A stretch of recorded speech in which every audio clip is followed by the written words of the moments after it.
speak before contributing. And finally, in the interests of health and safety, please remember to wear a mask face covering while moving around the building, unless exempt. You may take them off whilst seated. Humera. Jolly good. You should all have papers, the main agenda, and there's, supplemental agenda number 1. So without further ado, I'll get on with the agenda business. Firstly, we have received apologies from Councillors Victoria Elisa and Councillor Leanne Werner. Are there any more apologies? Okay, and can I welcome Councillor Rule as a substitute for Councillor Werner? So can I just go through the roll call of voting members, please? If you just introduce yourself when I call your name. Obviously, I've introduced myself already. Victor? Evening, I'm Councillor Victor Chamberlain, Lib Dem Councillor for Borough and Bankside, and Vice Chair of the committee. Thank you. Humera? Councillor Humera Ali, Ward Councillor for London Bridge and West Bermondsey. Thank you. Peter? Thank you, Chair. Councillor Peter Voodoo, Labour member for Eye Lane Ward. Thank you. Jack? Councillor Jack Buck, Labour member for Faraday Ward. Thank you. Gavin? Councillor Gavin Edwards, Labour member for Nunhead Queens Road Ward. Thank you. Sarah? Thanks, Chair. Councillor Sarah King, Labour councillor for Champion Hill Ward. Thank you. Margie? Councillor Margie Newens, Labour councillor for Dulwich Village Ward. And finally but not least, Sandra? Councillor Sandra Rule, Labour for Nunhead and Queens Road, reserve member. Thank you very much. Yeah, I'm just getting to Chair, you. you forgot about me. Sorry, did I? Oh, yes, sorry. That's because this was written before. Sorry, and sorry, one more. Maria, sorry. Councillor Maria Linfos Hall, Liberal Democrat councillor for St George's Ward. Yes, sorry. I apologize. Yes. Yes, I can chair the meeting. Yes. I was just coming to you, Martin, if I may. Could the co-opted members please introduce? Martin Reckler, representing the Anglican Diocese of Southwark. Thank you. Marcin Jagodziński, I am apparent governor representative, St. Michael's and St. Joseph Primary School. Most welcome, thank you. If we can move on to item 2, notification of any items of business which the chair deems urgent. As I've said, you should have the supplemental report, which contains item 7, technology and digital. Just give me a moment, please. Digital service and digital inclusion report. Sorry, do you want to come in now? Yep. Thanks, Chair. I know we discussed in our pre-meet about the fact that the government guidance around council meetings is completely inadequate, and actually, we don't need to be physically here in person because this is not a decision-making committee. I think we have cross-party agreement on that across the council. Given that that is the case, and actually there is some justification for holding the meeting remotely, and that our next meeting is going to be a whole day event where we're going to be in a room without wearing masks in a confined environment like this. I actually think that's very unsafe, and I think we should actually go back as a committee to say that we object to the status quo, and actually ask that meeting be held virtually, because I don't think, given the current status of COVID, that it's actually wise or healthy for us to be doing that. Okay. Well, just to bring you up to speed, I know that the whips have had discussions on this with the relevant council officers, and indeed I had a meeting with Doreen Forrester Brown and Everton on Friday about this, and I did raise the concerns. All the chairs of the commissions likewise are concerned. The upshot of that was that it was too late for this meeting because the agenda had already gone out to advertise it was being held here, etc., etc. And in relation to the meetings at the end of January, and also the commission meetings, which won't start until February, we're looking to see if they can be done online. I think there's more riddle room with the commissions than there is with this committee. But guidance might change between then and now. And obviously, depending on which way the guidance goes, that's the way we'll follow. I don't know if Everton or Norman want to comment at all at this stage. Just to say, Chair, members, legislation does require local authority meetings to be held in person. That's the view of the monitoring officer also. We are looking to see how we can legitimately move towards a position where members don't have to come in for meetings. But when you look at the High Court judgment and the Local Government Act, it does require local authorities to hold meetings in person. But we are looking to see how we can alleviate the problems members are raising concerns about. Sure. Chair, I just wanted to ask then, if that's the case, is that for decision-making meetings rather than, meetings like this, which are scrutiny? And actually, why is there a precedent that's been set by other local authorities where they can meet remotely, and we are an exception to that rule? And then, Chair, if I may, I'd like to suggest that we do formally record our objections having to meet, in person, and actually request that whoever's in charge and makes the decision actually does so, that we can, to facilitate us to meet remotely.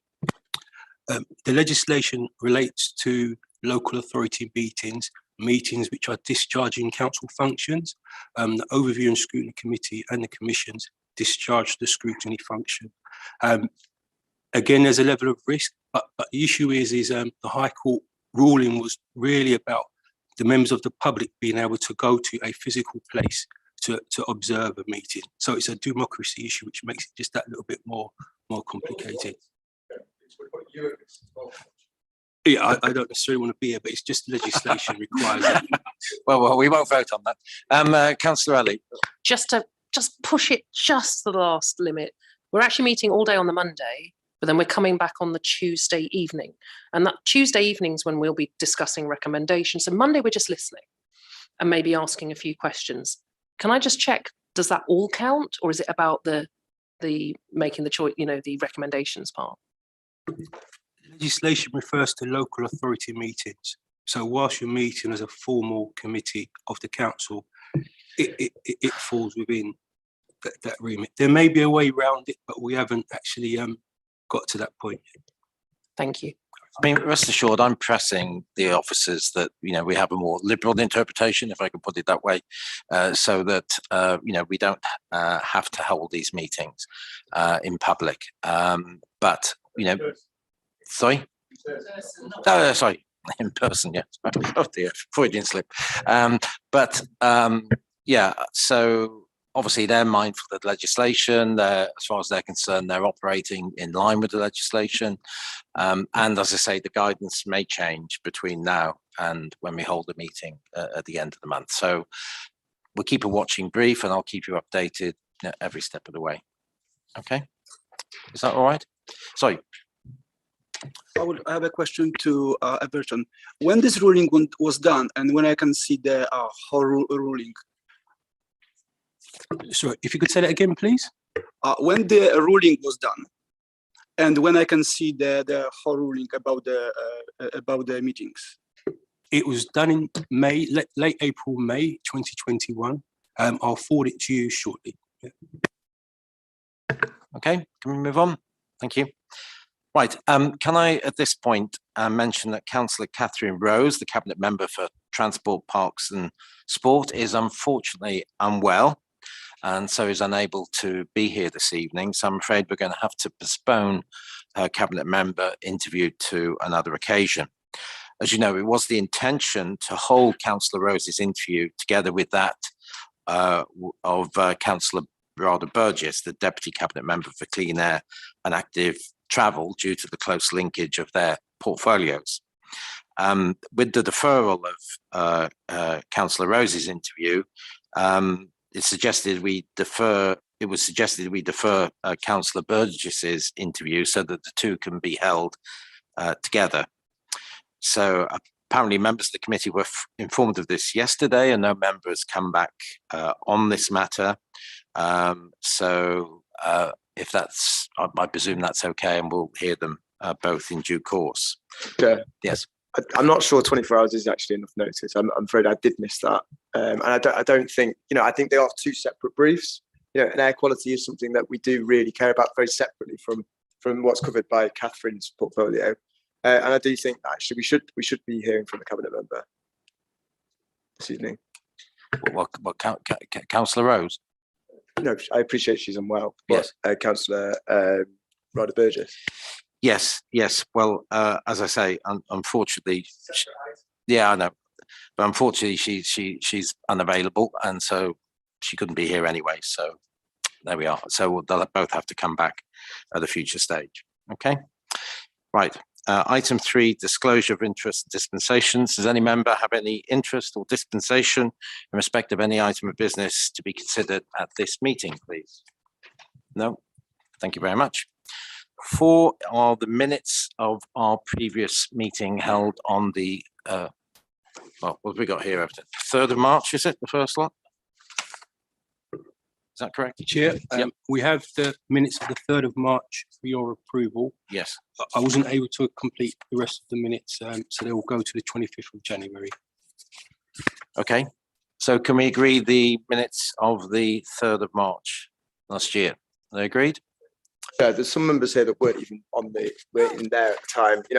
I'm just highlighting that trying to get minutes 10 months after the meeting happened is actually really poor. Yeah. This is not, how on earth can we actually scrutinise and be able to pass those minutes truthfully if some members weren't even here when we had that meeting, and if people's memories don't go back that far. No, I can't even remember what happened last week, but yeah, I think that we've said this at virtually every meeting, and as you know, for a long while, all members of this committee and of the council considered that the scrutiny function wasn't properly or fully resourced. We are more or less up to speed at the moment, aren't we, Everton? We are honestly getting there, Chair. I mean, the thing I'm struggling with, as you will see from these minutes, that they're very long. They take a very long time to produce. It's trying to strike that balance between relaying what happened at the meeting and a quick turnaround, and it's just resource intensive. And the alternative is to provide a real brief summary, which won't really tell you exactly what was said, but it might just cover what happened at the meeting. I think we'll note the members' concern about the lateness of the minutes, and hopefully, as I say, we'll have all the other outstanding minutes presented at our next meeting. Thank you. You will, Chair. Okay. If we can move on then to the first substantial item, which is the policy and resources strategy for 2022 to 23, which is on page 15 of your agenda. We have this evening, I believe somewhere in the universe, Councillor Rebecca Lurie, the Cabinet Member for Finance, Performance and Democracy. And we have in very physical presence, Duncan Whitfield, the Strategic Director of Finance and Governance. In preparation for the budget scrutiny meeting to be held on the 24th of January, Councillor Lurie and Duncan will be giving a very short presentation on the financial remit for the coming year. So good evening to both of you, Councillor Lurie and Duncan. And I don't know who's going to kick off first. Is it Councillor Lurie? Yeah, I'm going to do just a 30-second introduction and then hand over to Duncan. I'm hoping that you've all got the slides in front of you, or they're going to be shared on screen. I'm not sure how it's going to be done, but perfect. You look like you've got them. I think so. Perfect. So Duncan will go through these in detail, but what we wanted to use today's agenda item for was just setting out a bit of the context of where we are with the budget. Obviously, we have a full day scrutiny session on the 24th when we can go through the specifics of what's in this year's budget, but we thought it would be useful to give you a better understanding of where the land currently lies and the challenge that we're facing this year. And so, Duncan, shall I hand over to you to run through these, and I'll jump in if I need to. Thank you. Duncan? Thanks, Ian. Thanks, Rebecca. Firstly, can I just say how great it is to actually meet in a room with all of you? Actually, was really interested to that earlier conversation, but I think the value of actually sitting here in a room together is countless, and so it's good to see you all. If I may, Rebecca, I'm going to start through the presentation with history, because that's what I always do, and I really apologise to those in the room who have heard all of this before, but the context of our starting position is really important in terms of how we consider the budget. So as we concluded 2021, we were in a year that was completely disrupted by COVID. And that meant that things that we were doing as a council were delayed, disrupted, and in a very different place. So that's both services and projects. So it was a very disrupted year. But we had additional costs, and we had lost income. And with credit to government, I think they were very well covered by additional funding, at least at that time. We had a balanced outturn position, and we made a small additional contribution to our reserves.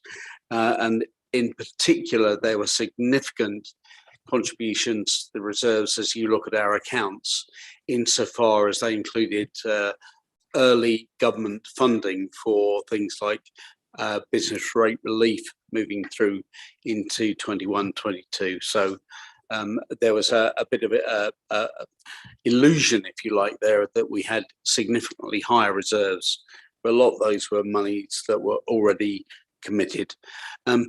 In Southwark, the capital programme is always really significant and really important, and that capital programme around housing in particular did continue through 2021.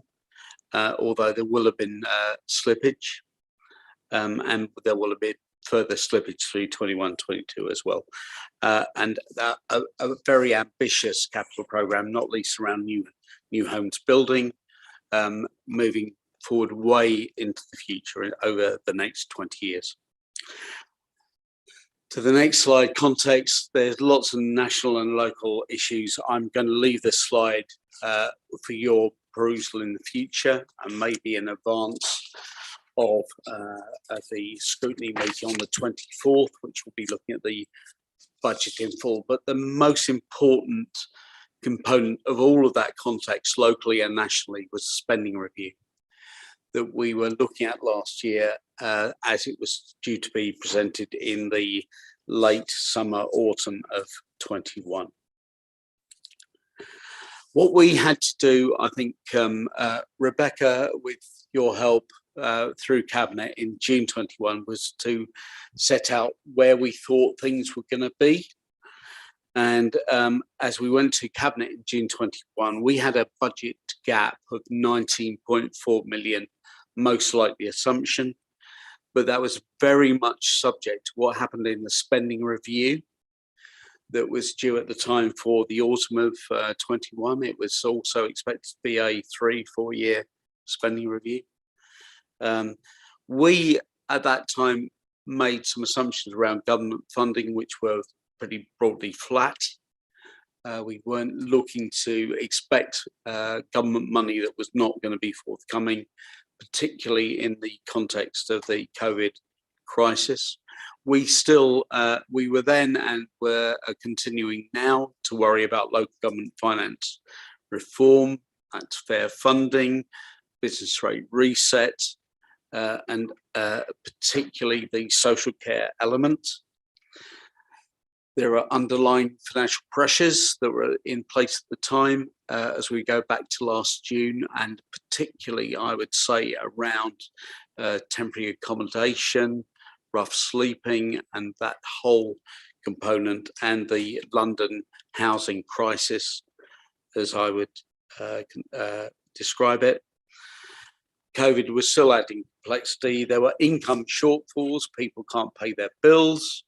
People can't pay for anything really. And we were not at that time in any way, shape or form clear on Brexit implications, and to be perfectly honest, we're not clear now. So we had a 19.4 million gap as we went into the budget remit report to Cabinet in June. The spending review then happened, which is, next slide, in October of 21. And I had to say it was positive from a local government perspective in many ways, but the issues were around distribution, ring fencing, new burdens, things that we were going to be expected to do for government, and what the duration of that settlement might be. And I was in a meeting with the unions earlier this week, and they were very clear on their disappointment about us being able to actually provide longer term kind of plans around finance. Well, we could do that, but they would be grim and bleak. And we do need a longer term financing horizon. But that's what happened through the spending review.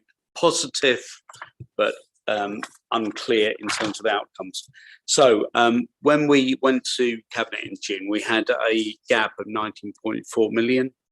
And by the time we got, and what this slide is doing in terms of budget gap, is taking us from a 19.4 million gap in June down to a 6 million gap in December. And not least, that was after a lot of work by officers and members from all council portfolios and departments to actually put forward on the table some items to actually reduce that budget gap.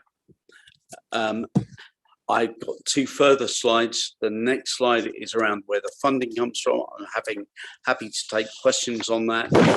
And similarly, the questions on the next slide, which is around where commitments and growth are in the system. So that's where we were in December. And it's the December report to Cabinet that will be considered by overview and scrutiny on the 24th, on Monday week, I think. Monday week? It will be the January Cabinet report that gets passed that we'll be going to ask. So you'll have a slightly updated version from the version that you have now, but it obviously hasn't yet been published or gone to Cabinet. But we will get it to ask as soon as possible so that you've got as much time to digest it. But just to note, it's not substantially different from the papers that went to Cabinet in December, apart from the few areas that Duncan has mentioned around changes in the size of the gap due to the settlement, and some further work that we have done in terms of proposals that will be brought forward as well. Thanks, Rebecca. So as we got to December 21, sorry, I've bypassed a number of detailed slides there, and I'm happy to take questions on there. We received a government settlement, a provisional settlement for the local government on the, I think it was the 16th of December, just in time for Christmas, and it was very positive. And I guardedly say it's the most positive local government finance settlement that I've seen in the last 15, 16 years. And in the context of where we may have been, that's a good place to be. However, what this settlement has given us is a lot of one-off funding. And from my perspective, I can't bank on that being there moving forward. So let's be aware of that. £8 million plus of one-off funding. And let me say, this is no way to run a large part of the public sector financing arrangement, but there's nothing new there. There's a lot of ring-fenced funding. A lot of the investment is back into social care. And many of you will, around the room, will remember the Barnett model. Was it the Barnett model from many years ago, which basically said that local government will have lots of money for social care and no money for anything else? So that ring fencing component is really part of that problem. We've always had passion about a 2, 3, 4 year settlement. This is a 1 year settlement by way of any certainty, not least because of that 1 year funding, one-off funding component within the settlement. But years 2 and 3, we don't know. There's no further money for COVID. That was very clear. I think Omicron has happened since then, so I rather hope the government rethinking on that point. There's no further money on TA, which remains the single biggest pressure point within our budget. But I think more importantly, the underlying London housing crisis, which kind of is a vein that runs through everything we do. I mean, we need to employ people in London to do a job for local government services, and it's expensive. And there is a real underlying London housing crisis that is not being tackled directly through this settlement, and climate change. Major challenge for all local authorities. And there's nothing specific, but what a good settlement otherwise. I'm sorry. And from a Section 151 officer, I think this is as good as we could have expected in the circumstances for 22-23. Moving on to the next slide, where we're moving. This is a preview, Rebecca, I think, of what we hope to take to Cabinet next week. We had a 6 million gap rather than 19.4 million gap after a lot of hard work in December. And we think because of, not least because of, but not only because of the settlement, we're down to a 1.6 million gap, which will be reported to Cabinet next week. And we are actively working on how we can deliver on that gap. And we have a number of options, not least contributions from reserves. So we're in a good position, I think, as from a financial point of view, as council moving forward, a much better position from many of our colleagues, including actually, by way of interest, Outer London. Outer London did not get the same kind of value of settlement that Inner London got, not least because of deprivation issues, and they have a lot of old people. So there is a real Outer London issue that that we will not experience. So I think we've actually done relatively well at this point in time. But I say that through gritted teeth. The way forward, I think OSC is Cabinet next week. OSC will actually be scrutinising the whole budget on the 24th. And from that point forward, we'll be taking those recommendations with others, trying to find a way of balancing that gap of 1.6 million and moving forward to Council Assembly at the end of February. I'll shut up now. Thank you, Ian. Thank you, Duncan. Can I just say thank you for that, and to thank Rebecca Laurie as well for the presentation. Can I say that I've never, with the exception of yourself, Duncan, I've never met a local authority treasurer that isn't grim or bleak. So count yourself lucky on that basis. But I just really want to make a point that, you know, I've always been an advocate for longer term financing and to take an overview, especially over the 4 years, because as we all know, it's very easy to spend money, but it's a lot more difficult to sustain that expenditure over 4 years. What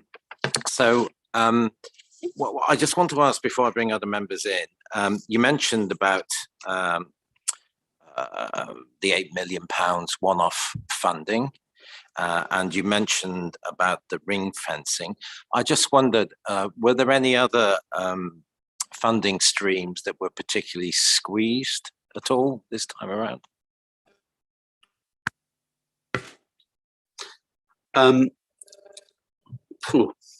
Yes. I knew that was the answer. Yeah. A little bit more would be helpful. So, in no particular order, I think children's social care is a continued big risk for local authorities, particularly as we move out of COVID. There's no, this has created new tension, new pressure on top of a pressure that was already existing. So I think that's one item I'd raise. My second concern would be around temporary accommodation, homelessness, and rough sleeping. I still don't think government have got the right formula on a forward-looking basis to actually account for that. I'm not looking for that to be embedded in local government funding because I think it's really localised. And London is a particular victim of that, and not least in the context of the housing crisis. And the big, sorry, I'll just go for one more, if I may. DSG high needs deficit, £21 million in Southwark, and we can't get onto the priority list for the DFE's.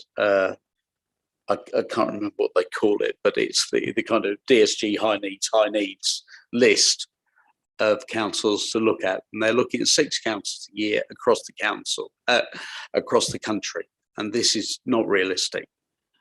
This is it's just kicking the can down the road. We need early attention to understand how that £21 million high need deficit that was largely created, almost exclusively generated by the changes in the education, EHCP.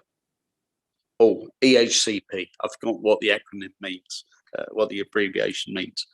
But that's the change in that regulation into what created the deficit. And we do need a solution to that. And I do not see a permanent solution to that coming from DFE. Okay, thank you very much. Appreciate that. Councillor Ali, you wanted a question? Thank you. Sorry, just a couple for Duncan and one for Rebecca, if that's okay. I'll do the one for Rebecca first.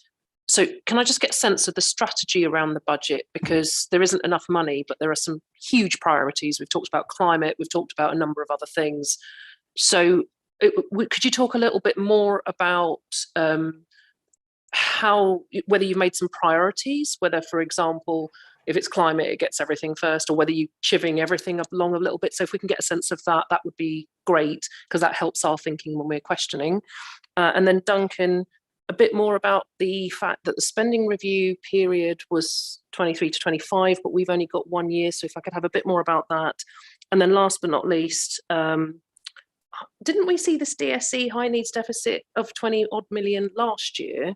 So how have we covered last year's? Because I thought 21 was in the reserves, or there was there and thereabouts. Does that mean we spent our, what happened next? So thanks.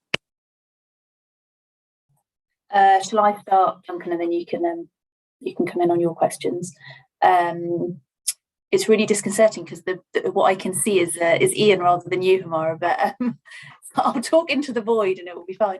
I'm sorry about that. Not my fault. No, don't worry. I think it's how it's broadcasting. So you're right that obviously there are a number of key areas where we think that there are particular needs this year where we want to make sure that we are kind of making sure that the budget caters for those people. I think it's worth noting, because it doesn't come across in the budget as much, is obviously the huge commitments that we've made around climate change in the capital programme. And actually a lot of the work that we want to do and a lot of the things set out in the climate strategy are actually capital commitments rather than revenue commitments that would appear in the budget. And so actually the two probably need to be read in conjunction to really understand what the picture looks like over the coming years in terms of our investment in those areas. But as you'll see from this budget, there is still a focus on the environment and on how we make sure that we are delivering all the things that we need to in a way that aligns with our climate strategy. I think the other really key area that we were looking at this year was around the cost of living. I think as Duncan alluded to in the slides when we went through them, people's individual budgets are being really hit. and that's only going to be made worse through things like energy price rises, unemployment, and the after effects of COVID as we come back out of this wave as well. And so what we really wanted to do was make sure that we were doing everything we could as a local authority to provide that extra support to people through their cost of living needs as well. Those are probably the two kind of main areas that it's worth drawing out. As you'll see, there are some cabinet members who have a very small number of commitments or savings in their departments, and actually that's much more down to the size of the budget that they hold. And actually the way that we need to look at it is much more by the departments within the council rather than individual cabinet members' responsibilities. But when it comes to OSC, we can probably draw that distinction out a bit better, so it's clearer how the savings and commitments are made across each department. Thank you. Your questions to Duncan? So there was one about how come we're doing 1 year when the spending review was longer. You did explain that we've only been, can you just tell us a bit more about that? And then the other piece was about that DSG high needs. It seems to be every year that we're owing something 20 odd million. How did we cover it last year? What's going on? Thanks. Well, I'll go back to Rebecca's question because it was an easier one to answer. And I would just like to reassert, I think, what Rebecca was saying about climate.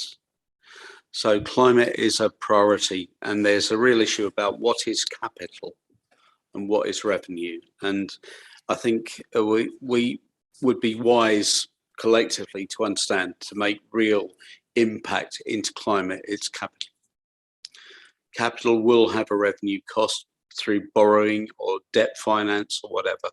But I absolutely reflect on what Rebecca was outlining there, that the budget, the revenue budget itself is not the solution to climate emergency. In terms of DSG high needs deficit, you're absolutely right. It was exactly that number last year. Let's celebrate that the DSG high need deficit has been stabilised. Why has it been stabilised? Well, because we've had a cohort of recipients who are now at the maximum age and are now moving off into another part of the system. But that was something I think Southwark identified quite early and shared with the DfE, but that's where we are now. It is the deficit. It is our existing level of spend. Our existing level of spend is controlled, at least for the time being, but the deficit is not going away. And in a government, I think we're now in a place where DLUC, trying to get the acronym right, are now saying to DfE, this is your problem. How are you dealing with that? The solution at the moment is based on this 6 councils a year getting their safety valve meeting. But that will take probably something like 10 years to get through those major deficits. And during that interim period, more deficits are arising. So yes, you're right, Humira, we are where we were, but we're in a consistent position. And we are fortunate, I think, in having reserves elsewhere that at least offset that risk. There are some councils that don't. And the third question was about 1 year settlement. Well, it is a 1 year settlement. You can't get away from it. If you look in the detail, there's something like £8 million, I think, that is a dedicated service grant, which is for 22-23. If you ask me as finance director to put together a 2-year budget, I would take that money out. And this council would be looking to save £8 million for the loss of funding that we're having on a one-off basis, which is really why I say this is a good settlement for local government. And that is a problem down the line. And maybe this good settlement is a function of COVID, is a function of politics. I can't comment, but this is the best settlement that we could have hoped for. But it doesn't actually take us away from the fact that next year we're going to have a problem again. And again, the meeting I had yesterday with the leader and the unions, was making it very clear, give us certainty on the future.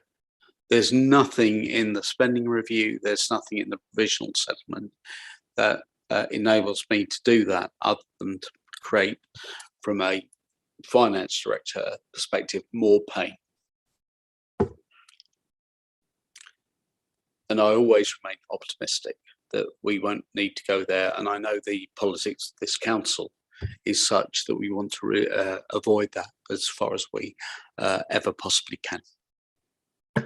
Okie dokie.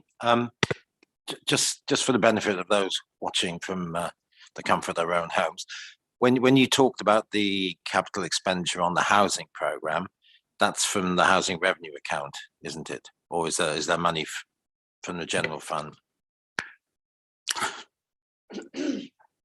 Predominantly, yes, Ian. So, for example, we got £350 million in the capital programme over the next 10 years for district heating systems on the housing estate.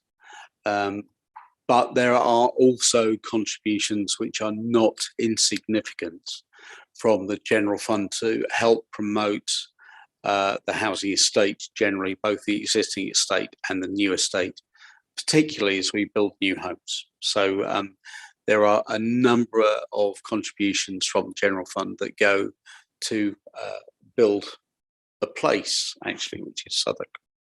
I'm not sure that answered your question. Well, would that qualify as as part of our, green sustainability agenda? That type of funding? There are very specific elements within the capital programme. For example, district heating, which are HRA.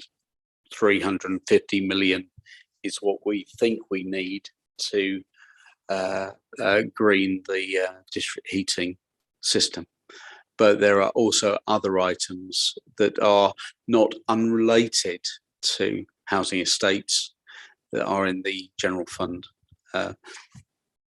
Cycling capabilities, greening of communities, gardens, footpaths. Okay, I've got the idea. Thank you. Councillor Edwards. Thanks, Ian. So I suppose it could be Rebecca or Duncan. Maybe both of you got something to say on this. I just wanted to ask about temporary accommodation and housing solutions. And we can see in the report there's a combined overspend of £8.3 million. And some of the rationale and why that has happened is in the report, obviously the impact of the pandemic, etc. But could you tell me what work is taking place internally among officers and politically as well, in order to come up with a long-term plan on managing expenditure around temporary accommodation? Because, I'm casting my mind back a year to, the conversations we had about temporary accommodation. Those challenges are repeating themselves. So I guess my concern is, what management is happening around that, so that that kind of spending doesn't become unsustainable. I'm happy to start briefly, and then Duncan can come in. So Gavin, you're right, and it's an area that we're really concerned about, because government are just not giving us any support in this area, and we think that the pressures on temporary accommodation are only going to continue to increase. We do, however, think that there are a number of areas where we can improve on the overspend that we are currently seeing, and as a result, Councillor Williams, Councillor Cryan and I asked for a budget recovery board to be set up, specifically on temporary accommodation, of which Duncan set up the committee and is part of it. As it's an officer committee, he can probably speak better to the detail of it. But in terms of the ongoing work at a political level as well, Councillor Cryan is obviously in regular contact with her officers on the matter, and it's probably one to pick up on the 24th with her, as she'll be able to give you probably better information than I can about exactly what the department are currently working on to be able to try and reduce that overspend. Thanks. I think that's spot on, Rebecca. I love budget recovery boards because it makes me feel important. But what but apart from that, temporary accommodation in Southwark is a real pressure, and I think as you look at the report that we're considering tonight, there's £6 million of additional costs, and while part of that can be attributed to COVID and the throughput of that, what I'm seeing at the moment for the early stages of the Budget Recovery Board is there's an incredibly busy team working their nuts off, I think is the colloquial term, to do the best for those in need. And I think they're doing a brilliant job, but we need to just step back from that for a moment and to ask what it is that we are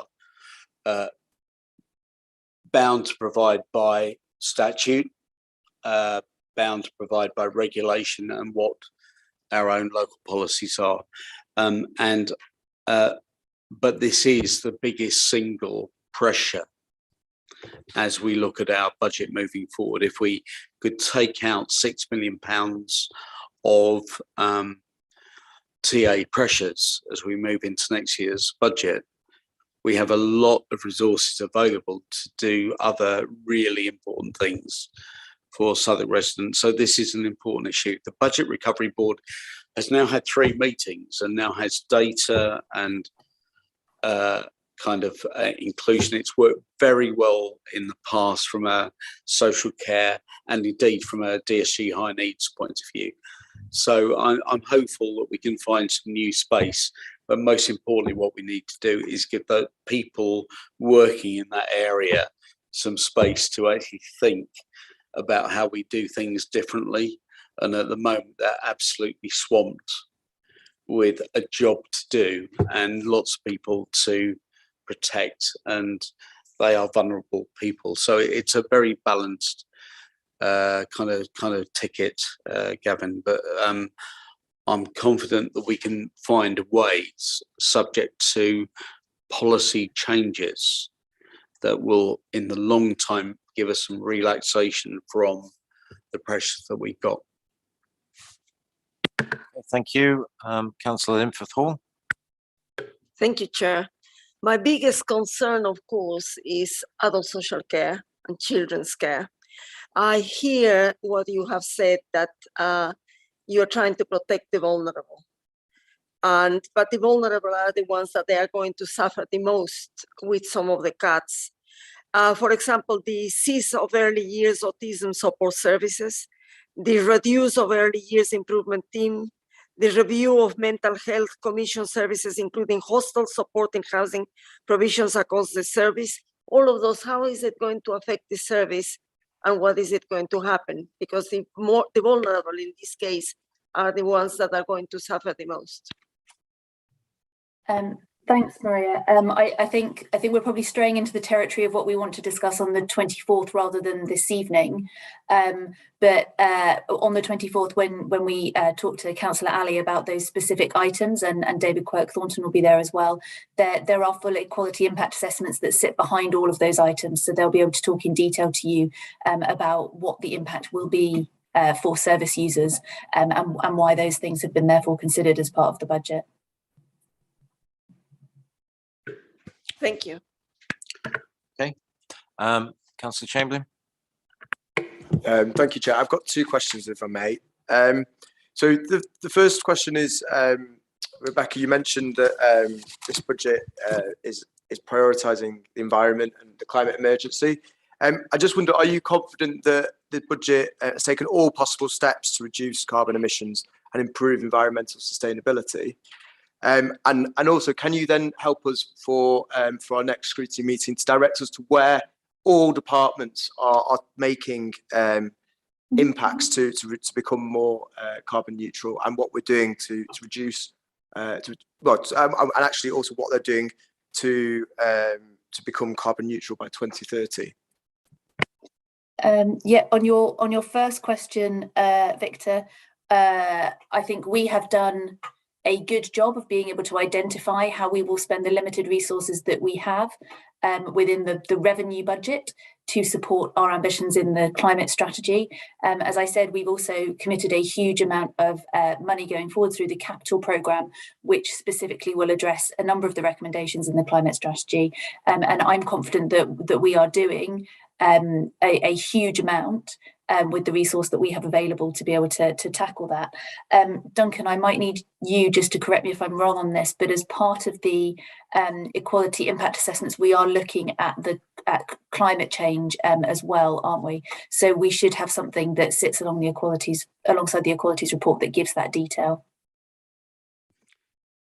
I think that's right. I think Helen will have a statement to make at the OSC meeting on the 24th. It tries to tackle the challenges there that you make, Victor. I would say, however, that in a revenue budget perspective, there's not a lot to do. The issue is around capital investment, and the capital investment returns on revenue will be 3 or 4 years from now, and they will be upward by way of cost. They will not be saving. So we need, I think, in a budget perspective, to understand the climate emergency will have a revenue adverse impact for us. But in the light of a 1-year government settlement that's got nothing around climate, what can we do other than just me sit here today saying this is not looking good? And these investments, which require capital, also have a cost, actually, don't they? We've got to borrow the money from somewhere. For example, 350 million for district heating. We're going to have to pay for the debt of that. There is no government funding at the moment to correlate with their ambition. So I think we're in a really difficult, hard space here. And I've got to say, actually, what local government within its local area contributes to the climate emergency is limited. And there's a really big job for local government to do around influence for our business partners, for our private residents particularly, to actually help move forward on that agenda. And that's really hard. I'm not saying for a moment that's simple, but local government can do what it can do in its own space. It's going to be really expensive. Southwark is a massive outlier because of the size of our housing estate. 55,000 properties is almost double the next biggest social landlord in London. So these are big issues. So sorry, I cast out there some warnings for the future, really, about yes, we will invest. There's £25 million already in the capital programme, I think, for carbon emergency initiatives, and that will not be taken away. But how we use that most effectively is really tricky. Sorry, that's a long answer, and I'll shut up now. Thank you very much. I think the only bit to add, Victor, is I think when we have Councillor Dennis with us on the 24th, it's obviously an area that she can then speak to exactly what else the department are doing as well. Okay, thank you. I mean, I suppose. Councillor Buck, sorry, you've had your questions. That was one question, sir. That was I about. thought you asked both questions. Emergency. You asked both questions. No, I didn't. That was one question.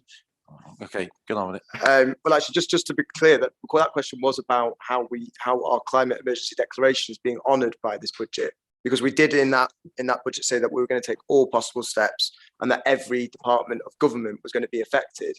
And so I suppose that was the question that I don't think was answered, and I don't think we did get that commitment that we are taking all possible steps. But that's option for us to cover. You got the second question. And the second question. So the report or the presentation that we were given refers to this as a growth budget. We also one of the recommendations is to increase council tax by 2.9%. So I know one of the priorities that you highlighted was that this is going to be helping residents with cost of living. Obviously, one of the things that many of our residents are going to come straight back to us is, how are you going to, why are you increasing my council tax when your budget is increasing? So I'm just asking, what would your answer be to that, Rebecca or Duncan? Well, I think the first thing to say, Victor, is our budget isn't increasing. Our budget is still decreasing. We are making a significant number of growth bids into our budget to make sure that we are able to deliver what we want, but we are still having to make a significant number of savings because of the position that the national government has left us in. Just referring back to your previous question, yes, I think we are clear that we are doing everything that we can to tackle the climate emergency and live up to our climate declarations. But as Duncan says, and I have said, a lot of those contributions cannot be made through the revenue budget, and it is through the capital programme that we will need to make those investments. Thank you. Councillor Buck. Thank you, Chair. So both of my questions for Rebecca and Duncan are really about risk. And I think on these strategy discussions, we don't think about risk enough. And the first part is coming back to the TA discussion, because I feel like we're on Groundhog Day. Every year we say we've put more money into TA, but it's probably going to go up. And 6 million is the amount we've put in this year. And I seem to go through a process every year of being about halfway through the year and find out we've put more money in. So could maybe Duncan and Rebecca talk to us about what the risk for increased costs in TA in year will be, whether you think 6 million is enough, because as we've already discussed in this committee, there is a future risk of tax rises, energy price increases, prices because of Brexit, etc. So could you maybe touch on what the risk for that TA budget is and whether we think we're getting that figure right this time? And the second is around the capital programme, because I think it's absolutely right that the council has an ambitious capital programme, particularly given our funding streams. But again, that comes with borrowing risk. And we have admitted within the strategy document that there's been slippage around capital programmes. And my concern would be with workplace shortages, increased in basic costs, that the capital programme itself might become more expensive, which will mean we'll be repaying longer and larger amounts. So although I think the capital programme is a good investment, what's the risk around the costs in that regard? And what are we doing to kind of mitigate against those in year? Thank you. Duncan, shall I leave those ones to you on, because you'll know better on what the Budget Recovery Board has got to on TA and the capital programme? Yeah, I'll try. Can I start from the back end of that, which is capital? Southwark has a very traditional approach to capital, to borrowing, and that is PWLB. And we absolutely recognise that many of those investments do not give a return on revenue, and we take those costs. And you'll find a big number actually in the budget schedules. I think it's about £2 million a year, and just simply to pay for the finance of our debt on the general fund moving forward, let alone the housing investment programme, which is clearly building new homes, and where we've actually budgeted for £900 million worth of new borrowing. In terms of Southwark, we are in the top 10 borrowing councils in the country, and that's because we've got such a big housing estate. So I'm not embarrassed about that, but I do. I'm very sad, really, that we can't use some of that borrowing capacity for more innovative and exciting things that we could do. For example, around Canada Water investment. So we're right up at the top end of our arm in terms of borrowing, and that is budgeted for. Because it's PWLB, it's on fixed rates for short, medium and longer terms, and we know how to manage that within our budget, and that's part of our pressure every year. So from a risk point of view on capital, I'm reasonably relaxed. Where I would get excited is about what we can do to generate more capital receipts ourselves to reduce our borrowing costs, and that means selling things. And sometimes that's selling housing estate, housing stock, to enable us to build more housing. So that's where I am on that point. From a TA point of view, I think I mentioned it earlier. I think there is a real issue about inner London and the TA strain. There's a real issue about housing in London, which is not unique to inner London, it's outer London as well. And there's an issue about our policy. And I think from what the Recovery Board has found to date within the first couple of months is the data of where the demand is coming from and why. And from a risk point of view, for me, it's about how do we manage the risk of cutting off demand. So let me give this room a difficult example, and that would be around domestic violence. That's clearly a major demand for temporary accommodation for obvious reasons. Is our level of that, is our gateway to get to that point the right one or not? I don't know, but it's clearly a big pressure at the moment, and it's a difficult one to talk about. And it's something we all feel passionately, I think, about avoiding, but that's the kind of difficulty and complexity in managing what is, as you rightly say, an annually increasing budget. But it's not domestic violence alone, it's where other demand is coming from into the system. And just finally, Ian, then there is the supply issue, and this comes absolutely into the context of the housing crisis in London. Temporary accommodation in London is hugely expensive, regardless of where it goes. And this is how we actually manage that supply side of the TA issue, I think, is a real issue for us. And as one of the top quartile providers of TA in London, we need to consider that very specifically, and I think that will come back to policy. Yes, I've worn that T-shirt before. I'm conscious that we're at the hours, coming up to the hours break. I've got two more members that have indicated they wish to ask a question. So I'd like to finish this item before we go to the break. So if the two members could ask their questions quickly, I would greatly appreciate it. Councillor Babudu.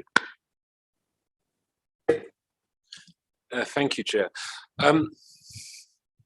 It's really a kind of advanced question, because we obviously go a year between doing budget sessions. There's been a few areas where where Oscar's asked for kind of information to be available for the main session, or kind of help us scrutinise effectively. And I just wondered, could we get a bit of an advance check in terms of some of the adaptations happening this year versus last? And I had particularly in mind equalities impacts across the board, but then I'm not sure if I imagined other things like a kind of progress checks on items that were flagged as being of particular concern. Was, I think, something that we said we do this time around. So could I just check in terms of those adaptations that are going to come along? Can I refer to you on the pulling together of all the items? But Peter, as happened last year, there will be an equalities impact report. Obviously, last year it was a bit easy because it sat with me as part of my cabinet responsibilities. But this year it sits with Councillor MacDonald, so she's been leading on that piece of work. But the plan, as far as I'm aware, is it for it to come to ask, so that you'll have it there. While we're on that theme, can I just say that Councillor Ali's mentioned to me that is it possible in preparation for the session that we have at the end of the month that we get sight of the capital budget detail and with line item links with the revenue budget as well? Is that possible in preparation, please? We can find out when the last version of the capital monitoring report was that was published, which would be the most up-to-date one. I don't understand the second part of your question though. Yeah, you better, yeah. So the example was the climate. You're absolutely right that most of that will be tackled through the capital budget, but there are links into the revenue budget. So it was just trying to get the context as we're assuring the revenue budget. And it's not just about climate. There may be, there'll be other items with some links as well. So it was just, if we can see the capital budget, we might get some sense of, okay, you're tackling this here and this is its little counterpart here, or big counterpart as the case may be. Yeah, that's fine. Sorry, I thought you meant actual links to something. That's all. That's fine. Yeah, we can do that. Okay, lovely. Thank you very much. And last but not least, Martin. Duncan, item 45, you mentioned about, inflation, 58. You mentioned the OBR expects CPI to peak at 4.4. November CPI was 5.1. It's now expected to peak probably at 8 to 9%. What are the implications of that? And also, I know it's not within your remit, but we're going to have implications generally of salaries, not just in local government. Bearing in mind you've got national insurance increases, is there going to be a risk to staff leaving? That's a really good question. Working back from the macro, the spending review is making unrealistic assumptions about inflation. I think that's what the world is saying. So yeah, we're budgeting around something like 2%, but 4% is where we are. And where does it go next? Well, I'm not sure it's going to a good place. Where we are well placed is around things like social care, which is where most of our contracts are, which is where we're already providing London living wage. I've immediately forgotten what the social care thing is about. Making sure that everyone is paid for their time and their travel. 15-minute visit to travel time. That sort of stuff. And it's got a name around it, Gavin, and I forgot what it is. So I think we're well placed. We have additional monies coming in from government, which is a new burden for dealing with those things. That's where the most of our contractual spend is actually sitting. So I feel slightly comfortable. Where I feel really uncomfortable is the fact that we're suppressing inflation rate, suppressing interest rates, and how long we can do that for. To what extent it is. I think we have really big issues around capital projects, building, the workforce in that building space, which is inflating together with materials. So I think from a capital point of view, we've got a big problem. But from a revenue point of view, I think we're as strong as we can be for 22, 23. Beyond then, though, and where inflation goes, I would be really, really concerned. And I think you're right to raise that issue. And we're then back to 1, 2, 3 year spending reviews and actually, again, what assumptions then government are making for their inflation assessments. And a good example, I think, where we're kind of caught between the stools in this budget is around NI increases. So we saw the big NI increase to pay for social care. We have to pay for that. We have accounted for that within our budget. We're getting the money back. But how does that work through and how's that modeled through over a period of time? So that was a long and convoluted answer, so I don't know. Okay. So, sorry, quickly. Yeah. No, just I think you moved things on before the second part of my question was answered. Sorry. Just keen to get home. You'd said last time around at budget that there were certain line items of concern that would be like kind of looped back on. So I was just checking ahead of the budget day that we actually pick that up. Happy to just send the minutes from the last one along so that we pick that up. Yeah, we can check, Peter, but I think we've been doing it in year. So where there have been items of concern, we have picked up as part of the performance process on those items. So TA is a really good example of one of the areas where we were concerned about it in last year's budget. It continued to be a concern in year, and then we put in place the budget recovery board to try and help resolve the issue for the coming year. But we can go back through and identify the other ones and make sure that you've got everything ahead of the meeting. Can I, Peter, if you've got any specific examples of that, if you want to let us know, we'll just make sure we've covered those off. Okay, great. Thank you very much, Duncan, and thank you, Councillor Lurie. We're going to take a 5-minute break, so we'll come back at 8:20, please, where we can discuss the second item, the annual workforce report. Thank you.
Okay, thank you for that.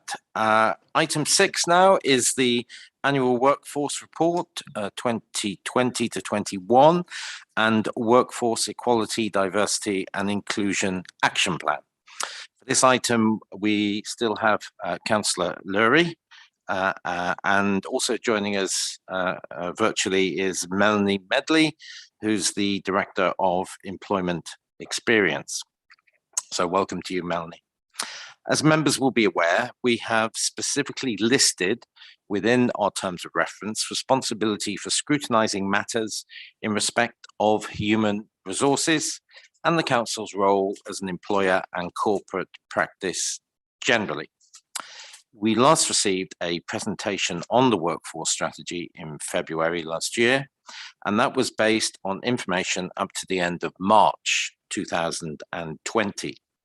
The report contained in this agenda was received by the Cabinet on the 19th of October and covers the period from the 1st of April 2020 to the 31st of July 2021. And can I now hand over to both Councillor Lurie and Melanie? Rebecca, do you want to go first? Yeah, happy to. You have taken most of the things I was going to say there, Ian, already. As I keep my comments very brief because obviously everyone already has a copy of the report in front of them. There's an awful lot in this report and I'm sure that Melanie and the team would be happy to talk through any of the specifics. I guess the thing I do want to re-highlight is what you said at the end there, Ian, which is we're obviously conduct our annual workforce reports a while ahead of them coming to OSC, and so this does cover the period from April 2020 to July 2021. An awful lot has happened between July 2021 and January 2022, and that will be covered in the report that is for the coming year.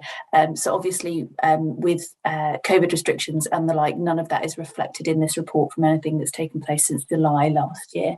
But there is, as I say, an awful lot in here. There's significant work around the Southwark Stands Together programme, around our staff networks, around our ED&I events, and around specific work that we've done with groups across the council, including our colleagues who have disabilities and colleagues who represent members of the LGBTQ+ community as well. And it's probably easiest to hand over for specific questions rather than us trying to go through the huge amounts of information that are in here, unless, Melanie, you wanted to highlight any of the specific parts of the report at this point. That's fine. Thank you, Councillor Lurie.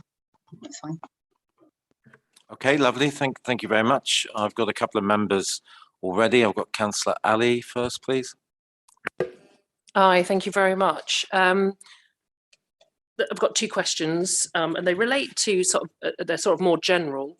So there's lots of sort of low, decreasing numbers, low numbers around complaints and things, people not happy and all the rest of it. Just wondering how much of an impact COVID has had, since a lot of people have been working remotely, or are there any other factors around that?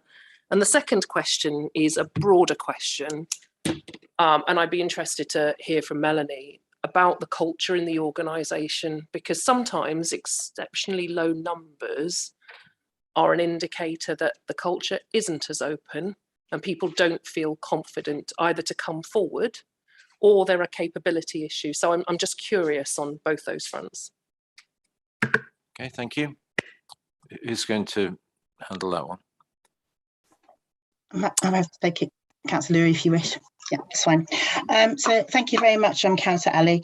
I think it's a really important point you raised about the numbers of grievances. What we have witnessed during the pandemic and during the COVID period is that obviously large amounts of our workforce have been working remotely. And what that has done is enabled us to engage with the workforce in a way that we've not been able to do before. So the numbers of engagement we've hit on certain aspects, just to give you an idea, between June and the end of November, we'd engaged with around over 700 colleagues remotely on various events around wellbeing, on how to support themselves obviously through COVID and during the winter pressures as well. So we have been very successful in engaging the workforce in a way that we've not been able to do before. In terms of the culture, There has also been some work done around equality, diversity, inclusion, particularly around the culture aspects, as you say, trying to create a culture where people feel able and free to come forward and speak out.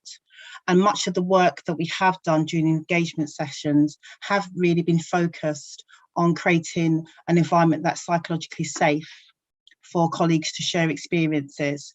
Many colleagues have come directly through to HR, and I've certainly had quite a lot of conversations directly with staff about complaints or concerns that they've experienced or wanted to share confidentially with me, and enabled me to take that forward through to management and through to their own management teams in their departments.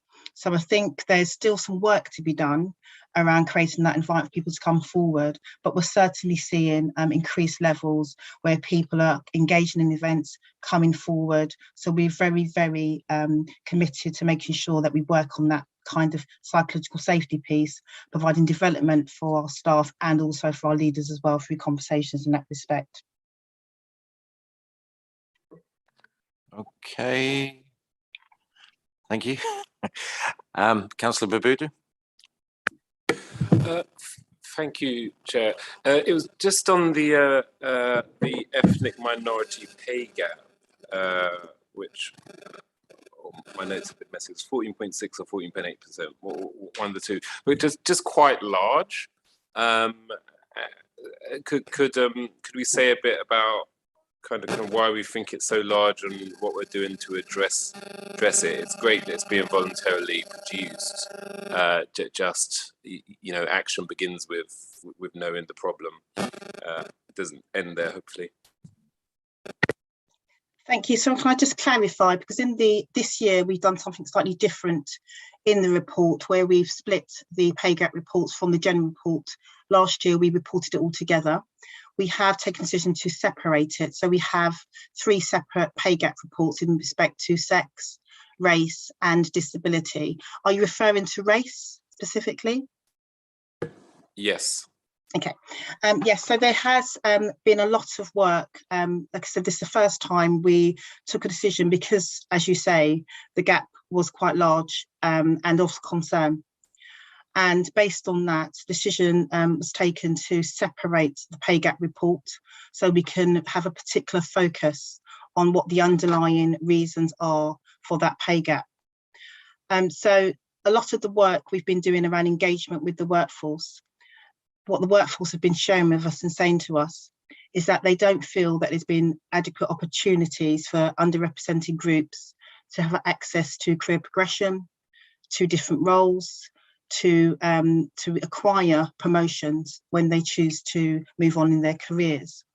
And what they've also reported to us through the engagement sessions that we have done is that when they do attempt to apply for roles, they have been unsuccessful.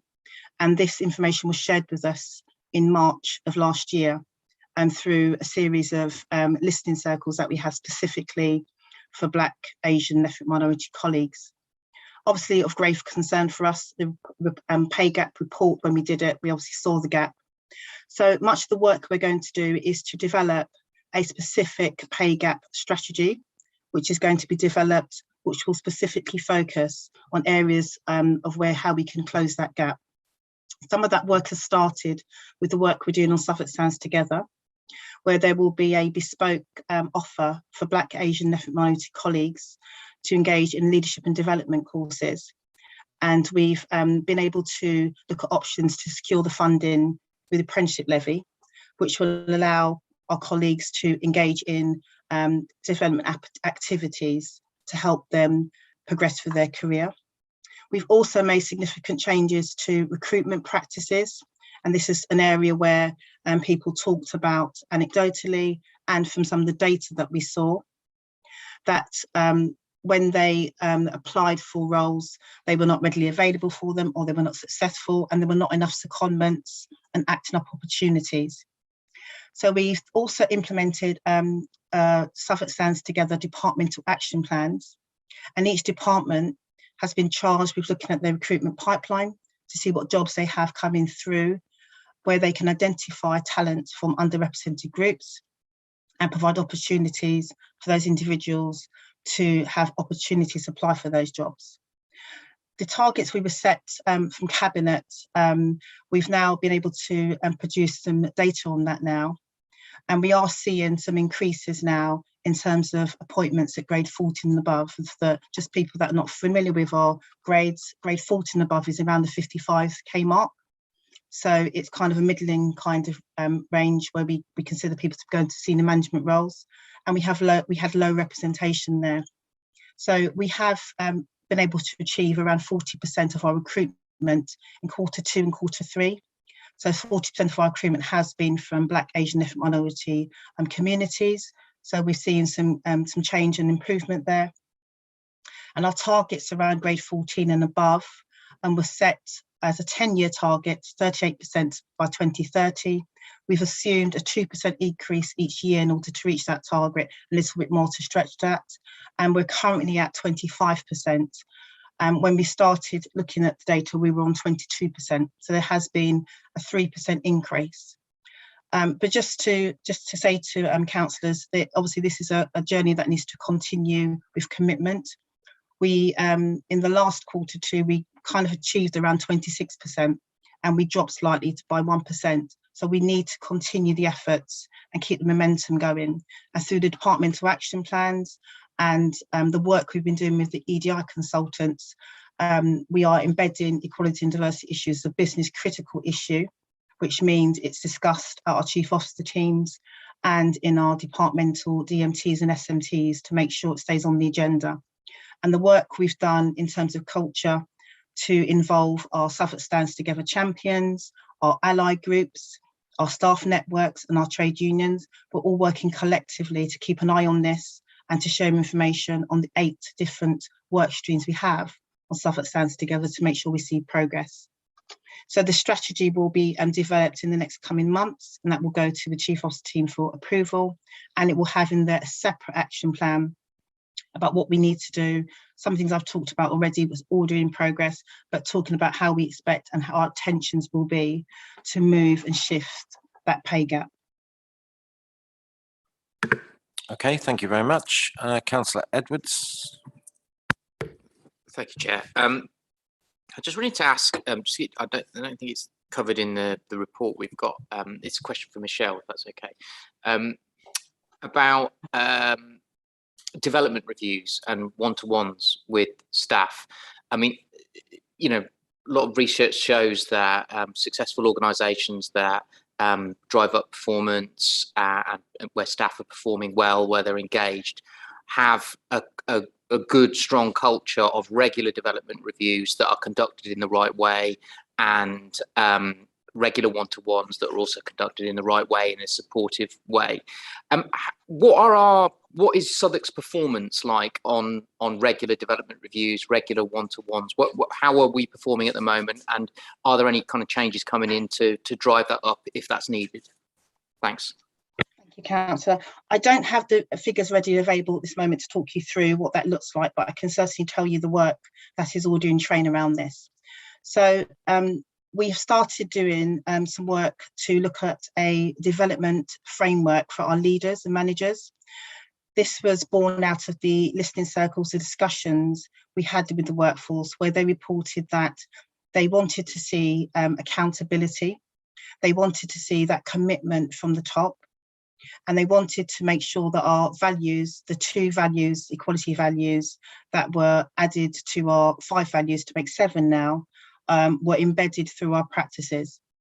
So we are running a pilot from this month into next month for our leadership and management. It's a cross-section of leaders across the organisation that will start working with them to develop a new leadership and management performance framework. We wanted to start with our leaders first, because we think that obviously from the top that commitment needs to be there from leadership. And then once we've been able to run that pilot, review that pilot and build that into our way of working, we will then look at how we will move forward in terms of a framework for our staff. So we do know, obviously, that, you know, from research suggests and tells us that people want to work in an organisation that attaches to a very good purpose. what better than local authority in the work that we do? So we're able to really do some culture work around that, to embed people into that, giving people autonomy and an opportunity to master the work that they do, built in with some of the practices that we learn from our social care colleagues around reflective practice. And all of this work will be built into the leadership and management framework to enable leaders to have richer discussions with their staff. As a standard, we always say that managers need to have regular supervision with their staff. The recommendation is between 4 and 6 weeks. And we are making sure that that is happening across the organisation. We also have at the moment an annual appraisal scheme, and we do look at the statistics around that. So we do have some returns around the rate of appraisals around that. But we want to refresh those processes we have to make sure our values are embedded into everything we do, so we can have richer discussions around how people are displaying and living and breathing our values and the right behaviours to make sure that diversity inclusion is a key feature of everything that people do. So I think the final point I'll just make is that we have retained our IIP status, and we will be in the process of looking at whether or not we want to go for reaccreditation of that. And that's always served us really well as a benchmark to have things like one-to-ones, team meetings, and the kind of leadership network events and director forums that we have embedded throughout the organisation, with a key focus on employee voice and engagement through everything that we do.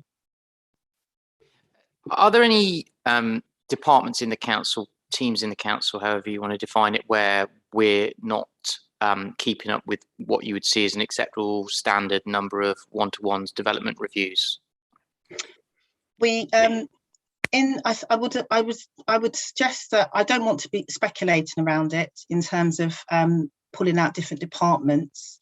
I think there's a need for us to re-induct a lot of our leaders and managers to help people to understand what our standards are, because we have obviously people coming in and out of the organisation, and we do, as part of the work we're doing in employee experience, recognise that people do need a period of refreshing, reinduction, and that's what some of the leadership and management work will do around that. So I wouldn't say, yes, that everybody is having a one-to-one, but I would say it's more the norm than it not happening.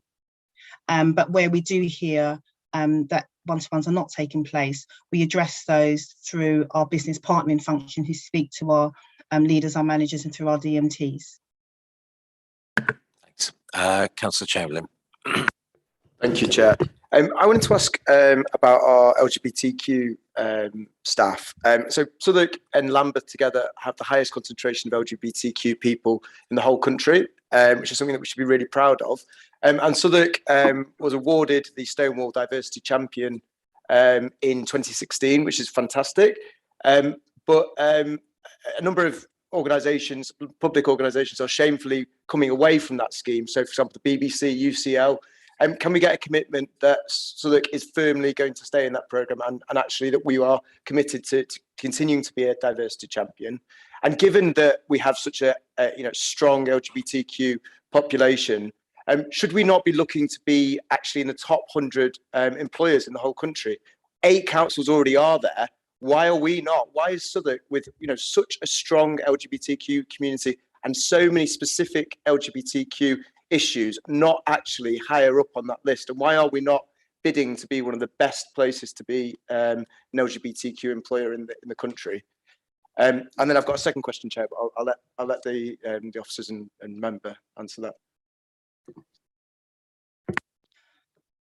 Councillor Lewis, would you like me to take that question on? It's okay.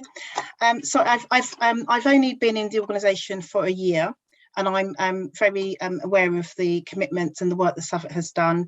I'm very proud that we have a very strong LGBT+Q+ network who do a lot of work internally with us. We've done a lot of work with them internally around celebrating discussions, career discussions. We've had a number of speakers throughout the year and to talk about that. And we've also had colleagues coming in from internal and externally to celebrate intersectionality as part of our race agenda as well. So in terms of the accreditation, we did renew it, and I don't think we've got any plans not to continue with Stonewall. It's something I will be doing and checking and looking into with our network group, who I consider very strong and very good. And absolutely to look at whether or not we have done enough, and we are continuing to do enough. We still do a lot. Perhaps we're not celebrating the work enough about what we're doing, but certainly it's something I can take away and have a look at to see how we can get ourselves in that top quartile of organisations that are celebrating doing fantastic work in the space of LGBT plus groups. Thank you. Yeah, well, thank you very much. I agree with you. I think we have a really strong, LGBTQ employer network, and I think they do some really good work. So I just think it's a missed opportunity. We really should be championing what we're doing. Yeah. The second question was just you mentioned in the report that you've launched this the transgender and gender identity guidance. I just wonder, there's only one line in there, and you've not really expanded on what that is or how that's working in practice. So I wonder if you could elaborate on what feedback you've had from that, and actually, how our trans colleagues are actually have interpreted it. Yeah, we did a lot of work earlier in the year, last year, to launch the policy. We did a number of socialisation events across the organisation. I'm really proud and pleased to say that we had a good cross-section of people attending those events. And it was a recognition that people want to embrace, want to share and want to discuss issues in that respect. And I think we've done a lot of work to break down the silence and to allow people to come forward and feel safe to speak. So there's been a lot of work in that space. Our network group have been phenomenal, and they have put on a number of events and discussions and celebratory events, which again, I think, like you say, we do probably need to capture that a bit more fully and think about how we can take that to the next level. So I would say the transgender policy was well received, also by our trade union colleagues as well. And we did a lot of socialisation events on that, and we will continue to do that throughout the year as well. Thank you very much. And obviously, trans rights is something that's under the spotlight a lot at the moment, and sadly we are moving backwards in terms of trans equality. I just wondered, do you have any recommendations for us as members for what we could be doing that you've learned from the staff and from this guidance? Yeah, I think the main things I would want would appreciate support from councillors on is how we can break down people not feeling comfortable, not feeling safe to come forward. What we found that's very successful is having those discussions, having those events. Anything we can do to have any external events to the council where we can bring our residents, our communities and our workforce together to have those discussions and celebrate it.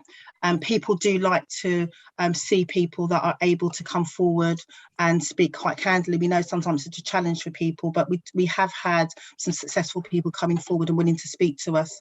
So anything you can do to celebrate that in a community event, and we'd be more than happy to bring the workforce element into that, so we can talk about what we're doing as well in the council, so people can see the good work that we continue to champion going forward. Thank you. Councillor Newens. Thank you very much. I'd like to say thank you for this amazing amount of information, actually, because it wasn't something that I wasn't aware that all this information would be available. I wondered, and I think it was mentioned earlier, that that we sort of have somehow we have sort of really excelled in the way that we have approached these issues. For me, obviously, as it says in the conclusion, any gap we would hope should be diminishing and disappearing. The question that I would ask is, how do we actually benchmark this against performance elsewhere, for example, in other councils and generally other organisations? Because I think that perhaps is one of the best ways to actually understand how we are performing as a council ourselves. Thank you. Thank you very much, councillors. Excellent point. What I intended to do with this annual workforce report is to bring in some more external kind of information. So like you say, that we can measure against to make sure we're making good traction. Obviously, our obvious point of contact is London councils. There's a wealth of information available. There's a lot of work being done in terms of the council, London councils and what they're doing. So we are working with colleagues to get benchmark information. We take part in surveys and produce information so that we can obviously get data and information to support the work that we're doing.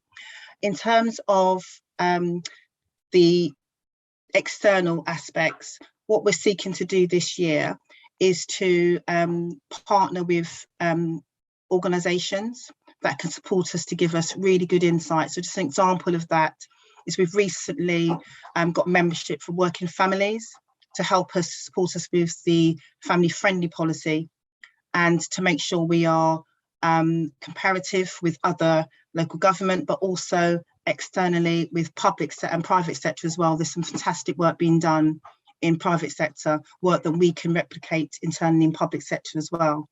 So the focus of this annual workforce support is to have a really strong element of external focus, benchmarking, comparison, to really push the boundaries for us and challenge ourselves so we can be, like one of the other councillors said earlier, at the forefront of the initiatives that we're doing around equality, diversity and inclusion.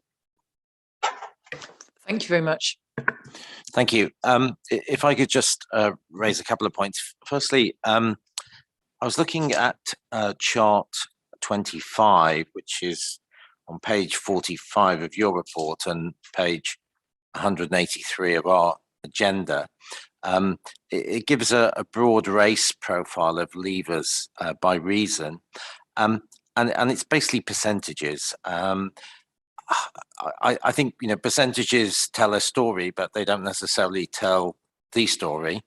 And so if you look here under the line, the third line down, deceased, it says 50% of the deceased were of Black origin. So, you know, I mean, that figure could be 2, it could be 200. I mean, you know, it's, I think this report would, yeah, exactly. This report would actually benefit from the actual numbers as well as the percentages, because I think people could come away reading that and draw the wrong conclusion and be quite concerned in some ways, especially, you know, given recent events over the last couple of years, etc. So, you know, perhaps for the future, that's something you might want to bear in mind. The second thing is when this report was previously presented to this committee, I know you weren't here, Melanie, but one of the officers there, when questioned, said that you were looking at the introduction of core competencies when you were going to make assessments and appraisals as part of career progression within the authority. And it does relate to earlier questions in relation to diversity, equality and inclusion. I just wondered, what is the progress of that? And is there something that could be circulated to members in relation to that, please?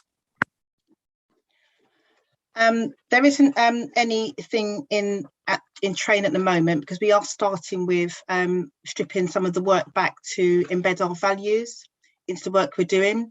So the first piece we're looking at the moment is our job descriptions.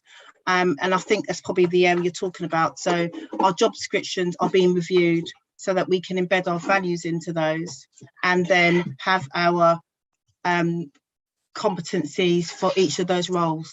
Yes.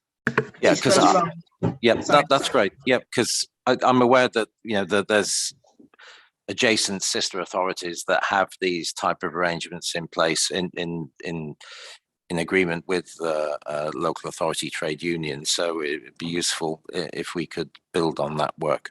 Yeah, I'll make a note of that. And on your other point, Ian, yeah, we can definitely put numbers in. It's quite, you're right, it's quite misleading to be able to try and understand those graphs, so we can make sure that happens. Yeah. No, thank you. I appreciate that. Are there any other questions to the cabinet member or to the lead officer on this item? No? Thank you. Thank you very much. And we'll move on to the next item, please, which is item number 7, which is the Technology and Digital Inclusion Strategy for 2022 to 25. Councillor Lurie is still with us. Thank you. And she'll talk us through the report on the Council's proposed technology and digital inclusion strategy, which is due to be considered at the Cabinet at its meeting next week. This strategy is a matter that is specifically listed in our terms of reference for scrutiny. And I think, is Richard, yes, I can see him. Richard Selly is also here, who is the Director of Customer Experience. So welcome to you, Richard. Councillor Lurie, do you want to kick off this item? Yeah, happy to. Thanks, Ian. So as Ian said, this is the report that is going to Cabinet next week. So it hasn't actually been approved by Cabinet as yet. But for scheduling reasons, we needed to bring it to this meeting of View and Scrutiny. I think there's a couple of things to highlight about this report. What we are actually trying to do with this report is bring together the huge number of strategies that existed already across the council and bring them together into one single document. So what we aren't doing here is setting out a whole raft of new proposals of things that we are going to do. It's more bringing together all the different things that are happening across the council in different departments and putting them all into one place under a consistent vision. So what this strategy actually does is set out our ambition that we are recognised as one of London's leading digital boroughs, and sets out very clearly the delivery pillars under which all of our activity across the council should be carried out. So those 5 pillars are making Southwark one of the best connected boroughs in London, tackling digital exclusion and ensuring our residents have the tools, skills and technology to participate in society, empowering local businesses, improving residents' experiences and supporting our staff. And we think across those 5 pillars, we're able to therefore bring together the various work streams that are going on across the council in different departments and bring them into a single report so that there is a clear view about where we are headed as a council, but also for Richard and his team's benefit, giving us a kind of single point of ownership of all the work around digital and digital inclusion. Richard, I don't know if you want to add anything else other than that at this point. Yes, thanks, Councillor, and thanks to all the members of the committee, and good to see you, Chair. I think what this report does, as Councillor Lurie says, it's bringing together a number of different strategies in the technology and digital field, and it's all about enabling, it seems to me, it's all about enabling our residents, our officers, our members, our students, and anybody else who's working in the borough to access online services. And we all know the benefits of being online.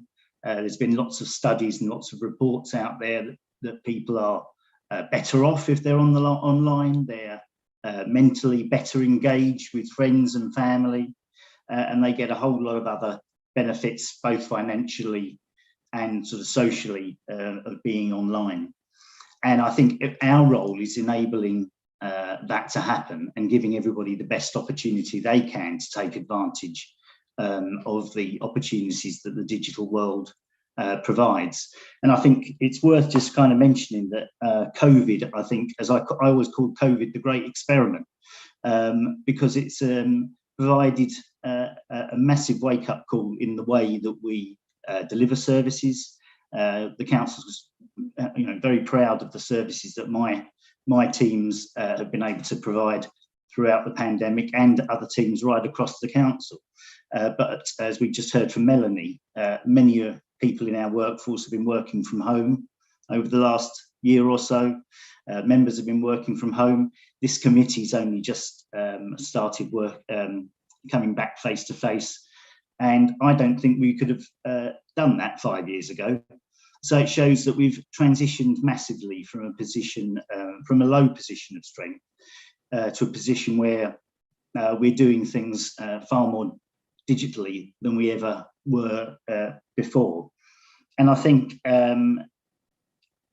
there's before we go into the pillars that Councillor Lurie talked about in the report, I think it's worth mentioning that we have a strong tradition in Southwark of maintaining good non-digital services. So whilst this strategy is a lot about digital access to services and so on, and how to enable our residents, our students and so on, and our staff to access the internet and all the benefits that that brings, we need to read across to the customer access strategy as well, which is very much about digital inclusion, but it's also about ensuring that those people who are currently digitally excluded or unable to access services digitally will continue to maintain those traditional services of telephony and face-to-face.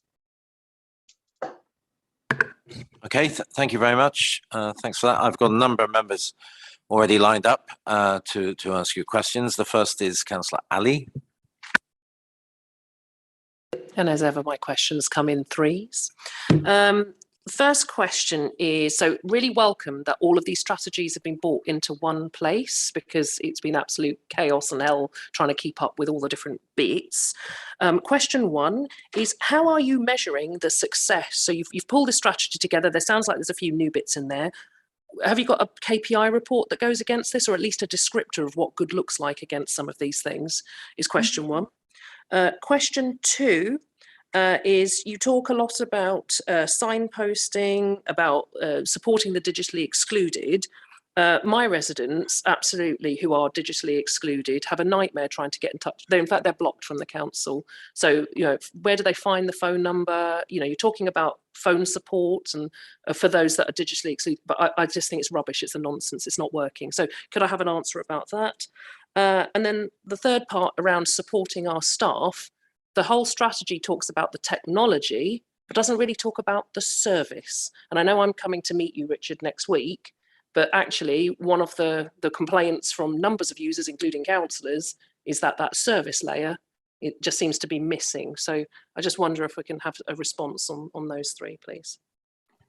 Yeah, I can start. On your first question, there is an action plan that sits alongside this report. I'm not sure if it made it to the committee or not, though. So apologies if it didn't, but there is a detailed action plan that then sets out all of the KPIs and the ongoing work. If it hasn't made it to the committee, it will be published with the cabinet papers, or it will have been published with the cabinet papers. So it's available, but we can make sure it's sent on. And then if you've got specific questions, Councillor Ali, feel free to drop Richard and I a note, and we can pick them up separately. And then I might leave. On your third question, I completely agree with you. I've spent all day today fighting with my laptop to try and get it to do anything that I want it to do. And I think we need to be much, much better at the provision of our services for our staff. You know, councillors have the inconvenience of largely being remote and having to do things, but there are frontline staff who are dealing with critical cases, and if their IT services are not working, that is a much bigger problem for us and something that we need to resolve. As a council, I know Richard continues to do work on, and Michael obviously sits as part of the joint IT board that we have with other boroughs as well, to hold our service providers to account. But Richard, do you want to come back on those other 2 points around digital exclusion and the service support as well? Yeah, by all means. I think the first thing to say is we started at a low point with our IT and digital services, and we've got some sort of large macro projects going on, moving our servers to the cloud, storage issues that we've had to contend with. And I know that lots of those have been disrupted, and we've had lots of challenges over the last year. We're making progress on that, and we're aiming to complete the move to the cloud by the end of March. Now, that means hopefully we'll have a far more stable operating environment. Capacity issues will disappear, we hope, and generally service delivery should improve. So I think it's acknowledging that we started from a low point, but we have a long way to go. Councillor Lurie alluded to the joint service. So that technology and digital services in terms of delivery is made up in two parts. So we're part of a consortium along with Brent and Lewisham, shared digital services. So they kind of do the large scale stuff. and we have our own local technology team who kind of do the small stuff and implement the strategies like this one.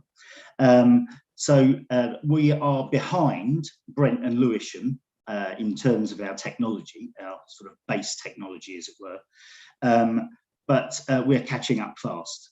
That doesn't necessarily mean all the problems, the technology are going to go away overnight. That's not going to happen. But what is encouraging, and I've just seen the statistics today, is that the number of reports of problems and failures coming to the service desk are going down. So they're going in the right direction. That doesn't mean that it's good. It doesn't mean it's good enough, and we still have a long way to go. But it is going in the right direction. So I think once we get some of these fundamental issues sorted, I certainly hope we see an improvement. You talked about supporting staff, but not the service. Well, I think I've said at the beginning, I think this is all about enabling. Our job is about enabling people to have access to things. I think there's quite a strong piece in the strategy about improving our online service. So that's all about making sure that accessibility to our services can be done at people's convenience, 24 hours a day. It's simple to use, very fewest clicks of a button that we can make it. You get an acknowledgement, it gets processed digitally where that's possible, or sent to the right person without fail in a speedy way. So I think we do say you could cover that off, but of course that's only as good as what we can train our staff up and make sure they have the tools to do the job, really. So I think it's right that we also concentrate on our staff, because the better they're equipped to deliver the services, the better the services will be. I hope that answers that one. Oh, just coming back on the measuring success. So the measures of success can be challenging, and you'll know, Councillor Ali, as much as I do. You're often not you're comparing apples with pears. It's very difficult to kind of find another local authority with exactly the same issues and the same challenges as us and get a reasonable sort of benchmarking report. Lots of councils talk about their successes, and I can talk about our successes. So we are one of the worst connected boroughs in London 5 years ago. Now we're one of the best connected boroughs in London, having worked with our partners in Hyperoptic, Openreach and Community Fibre. We have very good connectivity in London, and a lot of those complaints have kind of gone away. So it's important that we do celebrate those successes, but we're also members of other groups. We work with colleagues at London councils to understand where we are. But at the moment, we are playing catch up, but we have a strong track record in some areas, particularly that the internet connectivity. And I'm also very proud of the work that we've done in ensuring that those people on lower incomes, school leavers, care leavers and so on, we're supporting those people in getting access to digital facilities. So long way to go. That's what this strategy is about, but we're going in the right direction. Okay, thank you very much. I've got Councillor King next, please. Thank you, Chair. And I just wanted to say thank you to Councillor Lurie for the introduction, which helped give some really good context to what's in the strategy, because I was going to ask what's different from what's come before. So I definitely won't be asking that question. Now I know what it brings together. My question kind of leads on, because I'm conscious we haven't seen the action plan.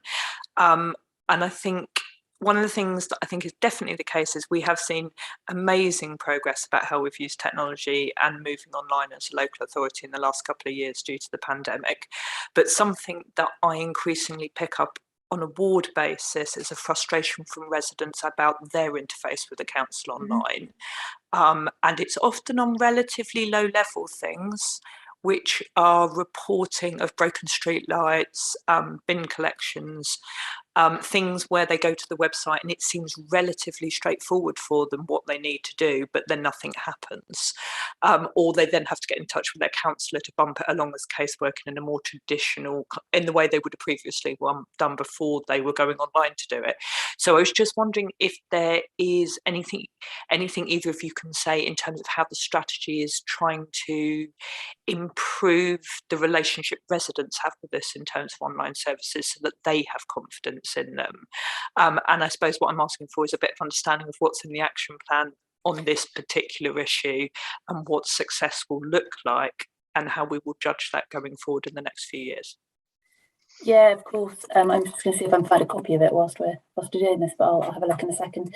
I think a lot of the work that we have been doing is looking at optimizing the website, making sure that contact numbers are available, making sure that those forms work. I know there have been a number of issues with the website being down and people not being able to access it. And it plays to what Richard was saying earlier about the fact that our infrastructure isn't necessarily exactly where we want it to be at the moment, and we're doing a lot of work to try and get it there. As part of the work around the digital strategy, there were a number of focus groups and kind of consumer resident focused groups that were brought together to talk about these issues. And so we took into account what they had said about the ways in which they want to interact with the council and the challenges that they find when Richard was putting this together in terms of, you know, what are the areas that we want to focus on. But Richard, I don't know if you know off the top of your head what's in that action plan. Well, sorry, not the specifics right now, sorry. But if I can address some of Councillor King's concerns. We've made a lot of progress in recent years in putting services online. So what we've been trying to do is improve service delivery and reduce costs at the same time. So we have a contact centre, telephone contact centre, which still receives almost 1 million calls a year, and that's a large local authority contact centre by any stretch of the imagination.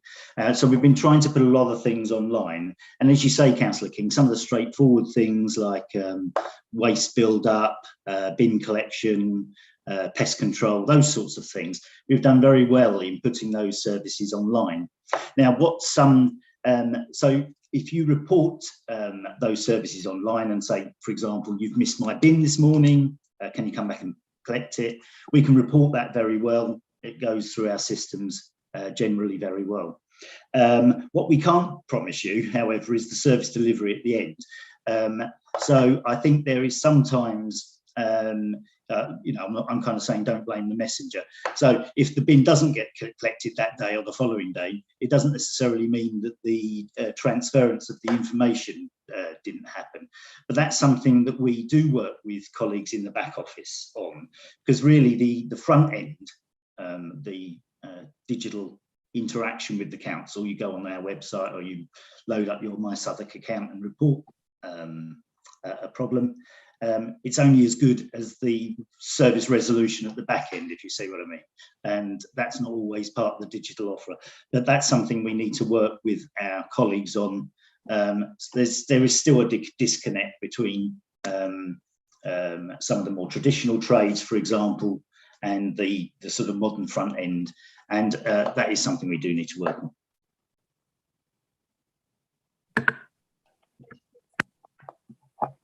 Quick follow-up. I think that's a really useful kind of response in terms of whether the breakdown is the digital breakdown or whether it's that the service isn't delivered at the end. And but I suppose the thing for me is that doesn't mean anything to our residents. Don't know where it's going wrong, if that makes sense. Absolutely. And won't go back and use the website if the street light wasn't fixed, if that makes sense. If they need a workaround, they never go back to the website because they assume the online service doesn't work. So I just think it does need some particular focus, and this is totally anecdotal. I think as a councillor I have a sense of where it does work and where it doesn't work. So missed bin collection I think generally does work. I think a broken street light doesn't work. And therefore it would be quite useful to understand if there's any analysis going on in terms of, I don't know, where the overlay of where it does work and where it doesn't work, because I think as a councillor you get to kind of know that after a few years where some of it does and doesn't. It sounds like it's something we should take away, Sarah, and see if that data exists, and then we can have a look, see if we can identify those areas, and then be really specific about how we target those. So leave it that way. Take a look. Sorry, Councillor Lurie. It's a really good point, Councillor King. As I say, the front end office is only good as the back office service that's being delivered. So we need to connect that. And do we do analysis? We do, yeah. So I've also got responsibility for the web forms, complaints, and so on. And we can see where we do analysis quite regularly. What's the demand for our services, and where's that demand coming from? And we do have those discussions with our back office colleagues. But is there further work to do, further improvements to be made? Absolutely. Okay, thank you very much. I've got Councillor Babudu, please. Thanks, Chair. I wonder if there could be some kind of reassurance that in the process of consolidating various strategy documents, we haven't lost some of the strengths and kind of good ambitions of previous strategies. And kind of one example I'd highlight just from kind of reading through our digital strategy of 2016 had lots of really strong, ambitious priority areas, including priority 1 being a transformed website with a complete redesign following principles and standards set by the government digital service. And if I kind of track through to the current one, there are ambitions about like kind of freshening up the site, but it's quite a bit lighter, and it doesn't have things like, 3 clicks to get you anywhere and all the kind of detailed stuff that's sat before. So just can get some reassurance that the good of old isn't being kind of lost, and that we're kind of moving forward rather than back. Yeah, of course. I guess the intention was for us to streamline and to take out activities that had already obviously been done as well. 2016 to now is obviously quite a long period of time when I would hope that a huge number of the things in that original strategy have been achieved. But obviously there are a number of areas where we still need to make sure that those actions are being carried forward. The document that you've got is obviously much shorter and sets out the kind of high level ambitions and what our key areas of focus are on, but behind this will sit that very specific detail that sits in each individual strategy to make sure that we are still delivering on each of those individual lines. This is much more just trying to pull everything together in one place and then refer people back to the relevant strategies where they need to, but making sure we just had everything in one place more than anything else. I imagine it's something that OSC might want to look at again post election in terms of going into a bit more of the detail in this report and how it and specific areas that you're interested in terms of delivery within these pillars as well. Yes, let's hope we're all here to do that, Rebecca. Yes. Well, I won't be, but I'll leave it to whoever takes over. Yeah. Sorry, Richard. Yeah, speaking to Councillor Babudu's particular point about the website, interestingly, we've got consultants in from FutureGov looking at our website. We have a bespoke arrangement with Web Labs who deliver our CMS. We're looking at whether that's something we want to continue with. What's the good parts of that? What aren't the good parts of that? We did update our website along the GDS lines. Which, if anybody's familiar with government documents, who goes into central government documents, they're fairly kind of austere and bland, and but very factual. So they have a lot of benefits to it. But I think local authorities do need slightly different things. We have a sort of wider remit, and we do other things more for the social good. And we need to sort of have a website that allows us to provide the factual information, but also the information of interest to our local population. So we are working on that particular one, Councillor. Okay, great. I've got Councillor Newnes next, please. Thank you very much. I wanted to ask a little bit generally about mobile and broadband connectivity across the borough, and most specifically in the deep south of my ward, Dulwich Village, which is a bit of a not spot for both. And I was interested also to hear that sort of, we're one of the most connected boroughs, and that presumably means that some areas are really, really well connected, given how poorly Dulwich seems to be connected. We've got, to just give you an example, that we, after 2 years of lobbying by some of the traders in Dulwich Village itself, they were very, very keen to have parking controls introduced because of too many commuters parking in their spots. And so the parking controls were introduced. The difficulty that they now have is that frequently there is no signal for people to actually be able to engage with the parking service, either sort of by telephone or by internet. So I wanted to ask what you're doing to in terms of mapping those the areas across the borough, presumably sort of generally around where I live, that things are obviously not working as well as they should be. And sorry, so that's one part of my question, but I also wanted to ask, we in fact, we were supposed to talk to Councillor Rose this evening, and one of the questions that I would have put to her was about the Equal Pavements Pledge, which is something which has been put together by Transport for All, and one of the principal tenets of the Equal Pavements Pledge is that there should be a reduction in, or there shouldn't be clutter on the pavement.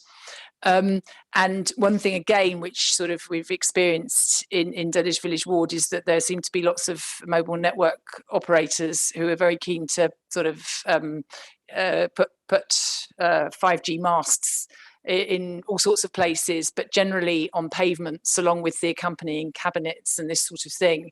And frankly, in terms of where I think that we should be going as a borough to keep our pavements clutter-free wherever possible, and also in terms of coordinating with the different mobile network operators, so we're not getting, applications for masts that from different operators that basically cover sort of very, very similar areas. What is being done also to sort of coordinate that process and move forward to a position where we are not looking to site those masts, which undoubtedly we very much need, but we're not looking to site them on pavements? Thanks, Margie. Given the specificity of your questions there, and they're less about the overall strategy than about very specific things, I might have to leave them to Richard to see if he knows the answers now or if we need to come back on it. I have a feeling we probably might need to come back on some of that. Yeah, I may need to come back on some of that, Councillor. I think a couple of things I'd say is, yes, we are well connected in the borough. That doesn't mean there'll be some not spots, and I suspect that even the most connected boroughs will tell you the same, that there's always some knotty not spots in the borough. Having said that, one of the pledges we've put in the strategy is about making broadband accessible to all in our local communities. So if Dulwich High Street is one of those, we need to do something about that.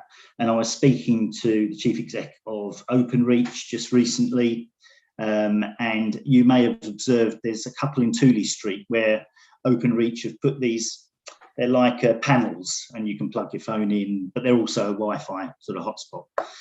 So I was talking to him about whether that's something that we could install in our high streets, and I think that's a possible solution to that. Because as you know, we're not a provider of these facilities, but we allow others to access our streets and pavements and so on. I wasn't aware particularly of pavement problems down there, but I can pick that up. So dealing with the not spot issues, we're working on that one, not just in Dulwich, but throughout the borough. But take the point on the clutter on the pavement. Important that we allow those providers to do their job, but also not inconvenience our residents. We can come back with more specifics, Margie. on how we're approaching some of that stuff. And I might need to pick up with Councillor Rose on the pavements issue, because it's not something that I've been aware of, but I'm sure she is. So I'll pick it up with her, make sure it's coordinated. No, of course, and I wasn't, obviously I'm really conscious that these issues are not things that sort of are necessarily in your hands, but but thank you very much for the responses anyway, and I look forward to taking these issues up further with you. Thank you. Thank you. Are there any further questions? Yes, please. Hello, I would like to follow the previous question about the internet connection and the fast, reliable internet availability throughout the borough. How the borough would be able to deliver this project? And the second question would be, how would it be monitored throughout, and what is the time scale to ensure that every household and schools and businesses will have access to the fast or super fast internet, as this is crucial to communicate between the school and home and the businesses. Thank you. So I can make a start on that one. I think there is a section in the strategy itself that talks specifically about connectivity and about the support for the investment of 4 and 5G networks across the whole of the borough. We're obviously working with providers, as Richard said, to roll out those services as much as we can and as quickly as we can.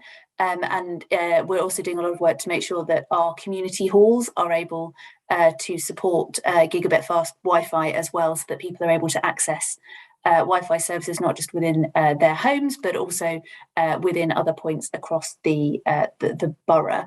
I don't have the details, because we don't have this action plan, of the specific timelines for the rollout of this, but I would say with the elections coming up, I would imagine that all parties will be making some sort of commitments about the future of connectivity going forward. So it's probably one to watch for in the coming months, as to what the ambitions are of all parties as to what they want to do in this space.